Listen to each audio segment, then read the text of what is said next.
It also lists Intel Corp with 9.9 million shares, Cisco Systems at 20.5 million shares, Microsoft Corporation at 15.7 million shares, Pfizer Pharmaceuticals Incorporated at 18.6 million shares, ExxonMobil Corporation at 10 million shares, Walmart Stores at 12.8 million shares, Oracle Corporation at 8.6 million shares, Nortel Networks Corporation at 9.2 million shares, and Vodafone AirTouch at 147.8 million shares.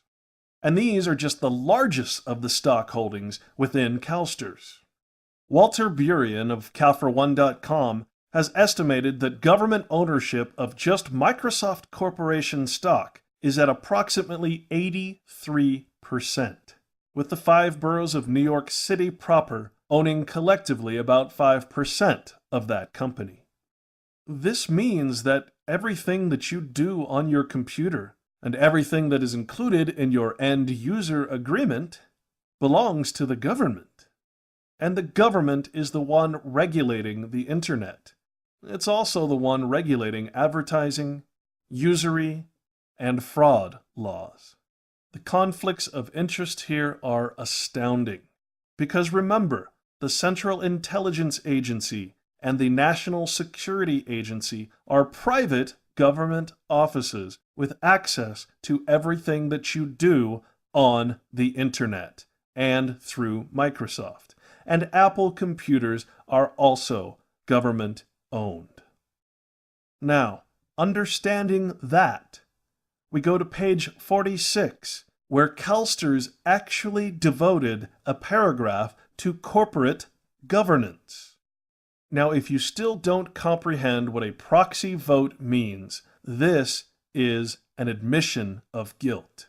It states, during the 1999-2000 fiscal year, CalSTRS voted on a variety of proxy issues including financial, corporate governance, and social issues.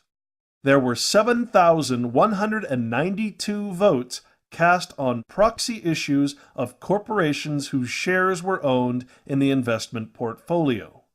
These proxy issues were presented on 2,789 companies. The overall number of proxy issues increased from 6,588 last year, but the number of mergers and acquisitions reviewed remained constant, at a little more than 10%.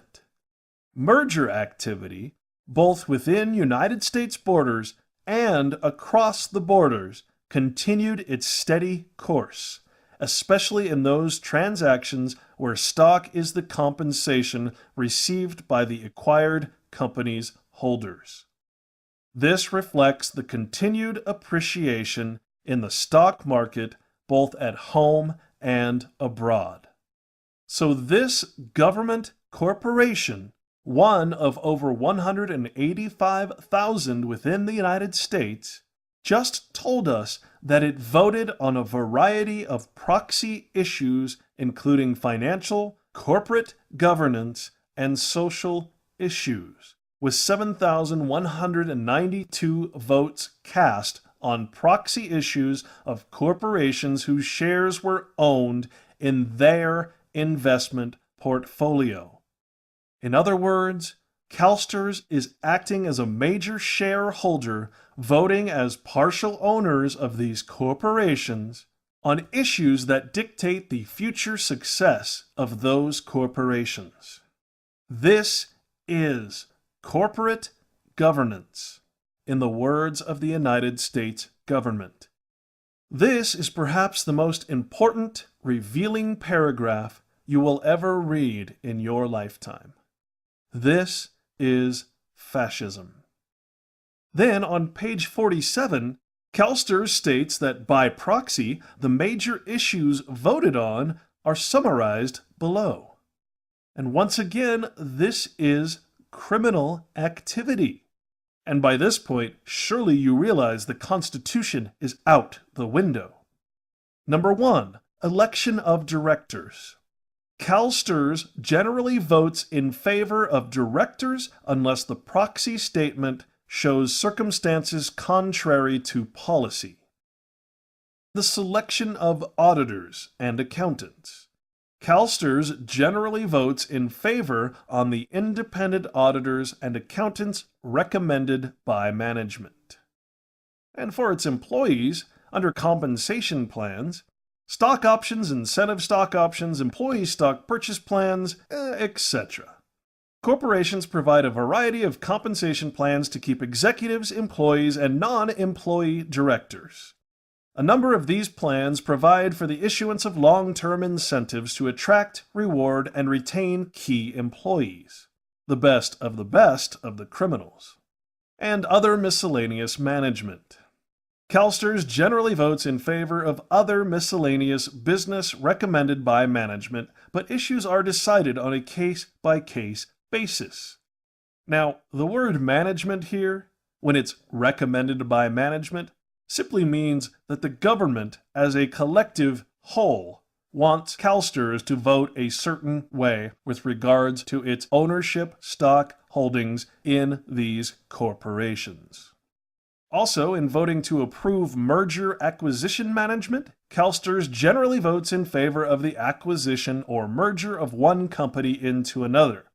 This means that the pension fund for California state teachers has a say in whether the companies it owns stock in can merge with one another. Number 5 is corporate actions and corporate governance issues.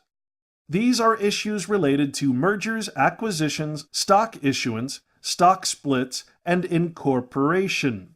CalSTRS generally votes in favor of these proposals unless there is a compelling reason not to cast a positive vote.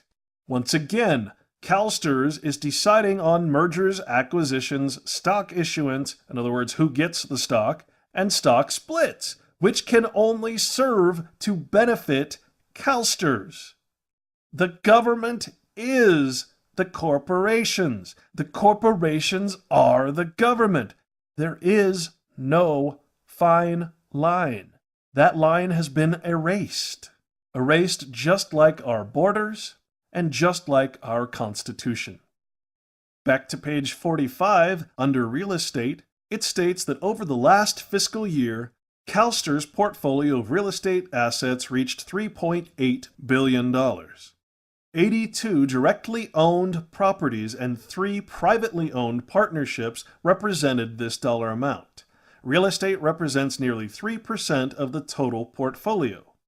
The direct property portfolio is diversified as a property type and geographic location. The largest component of the direct property sector is office. As is true last year, the largest weighting is in the western region of the United States. The CalSTRS real estate portfolio has achieved annual returns of 9, 17, and 14% for the 1, 3, and 5-year periods, respectively. And remember, all of this is happening tax-free. These corporations are exempt from any taxes. On page 46, we have Chart F, which is the investment summary for the year ended June 30th, 2000, again in millions, which shows the net assets and investments. Now, Chart G shows the schedule of fees for July 1, 1999 through June 30th of 2000, and it's listed in thousands. So we can see here where a lot of this profit is going. For just the domestic equity holdings, stock and everything else, CalSTRS is paying $10,261,000 to its equity managers. For international equities, it's paying $31,673,000 to managers. Alternative investments, $1 million, and real estate, $12.8 million, for total investment managers' fees of $55 million. This is ridiculous. $55.94 million in fees. This is corruption at its finest, aged for a very long time until perfectly corrupt. Here's Chart H listing broker commissions, For the 1-year period ending June 30th, 2000, just for domestic commissions for the brokers that handle these equities, CalSTRS is paying $4.8 million just for domestic equities. For international commissions, it's paying almost $11 million. If only this money were being used to benefit the public, or at least the school employees of California. Now, when it comes down to determining the bottom line on what these pension funds will pay out to their members, it is an exact science. This sounds more like we're talking about cattle than people.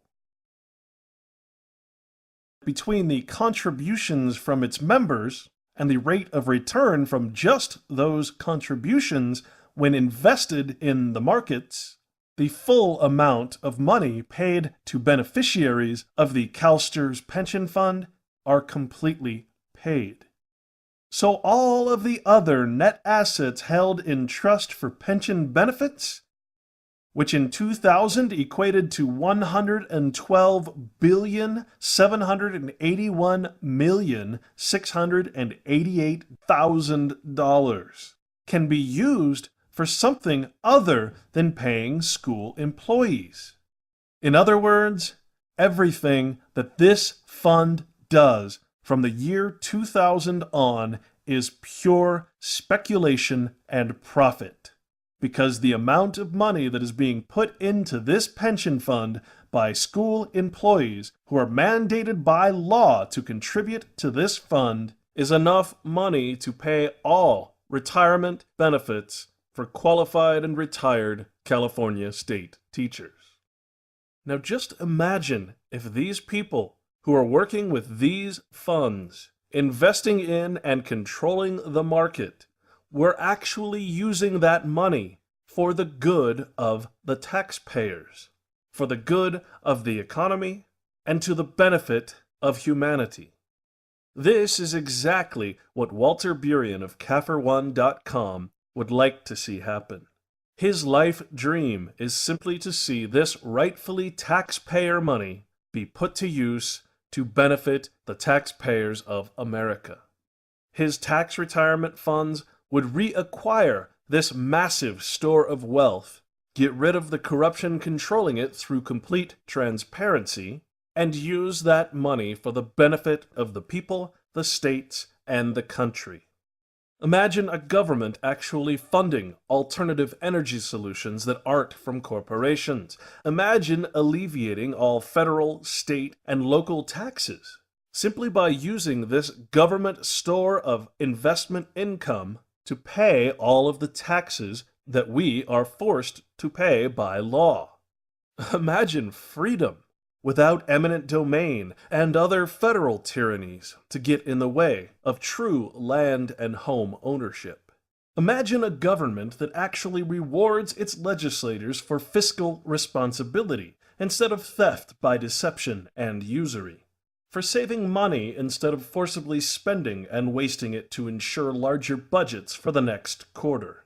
Imagine a work environment where honesty and integrity are the most sought-after qualities for employees, where lying, cheating, and stealing are not rewarded, but instead looked down upon. Imagine actually trusting your politicians without doubt, simply because everything they do is scrutinized and transparent by law, and they know they will lose their position of authority the second they cheat, lie, or steal. Imagine having a recourse against police brutality, this most violent street gang in America, and actually hiring good and honest, constitutionally minded men and women to protect and serve the people against government and corporate tyranny, not to protect the crimes, taxes, and fines imposed by corporations and municipalities. And then imagine bringing judges, lawyers, attorneys, and politicians to justice by grand jury indictments for criminal behavior in an official capacity.